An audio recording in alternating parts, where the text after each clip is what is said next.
Hello. So, ini dia Zone Test 368G. Ini ada seorang selalu request kat saya, bila nak review motor ni?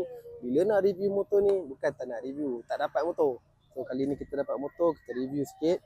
So, cutting, memang cutting adventure lah. Kalau tengok dia ada iras-iras ADV 750. Cumanya di sebelah je lah. ADV tu of course lah, dua-dua disc. So, ini dia punya DRL. Kalau tengok view depan dia, dia punya DRL. So ini dia punya windscreen, boleh adjust tapi manual, kena tarik lah kiri kanan. So ini dia punya meter, tengok memang screen besar. Ni banyak aksesori lah yang dah ada ni. Ini semua aksesori. Ini kalau bawa jalan jauh memang sedap lah. Windscreen boleh naik atas, side mirror pun boleh tahan.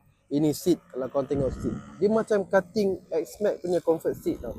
Duduk dia, memang sedap Memang sedap kalau korang pakai ni. Memang sedap. Ini dia punya belakang. Tengok lampu belakang. Exober dia.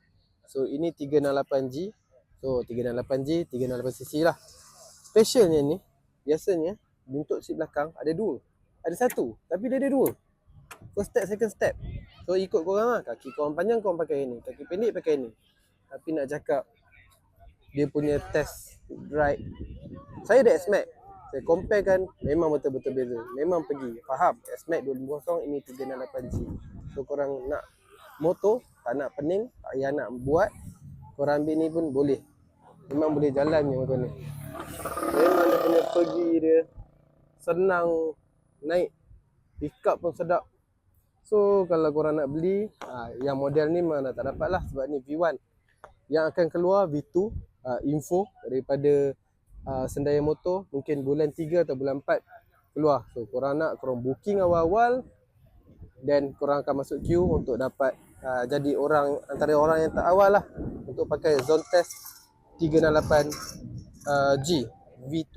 So ada beza sikit-sikit yang saya tahu. V2 mungkin pakai ride by wire, dia ada dengan auto cruise dan lain-lain yang saya tak berapa ingat lah. Okay, itu je, bye.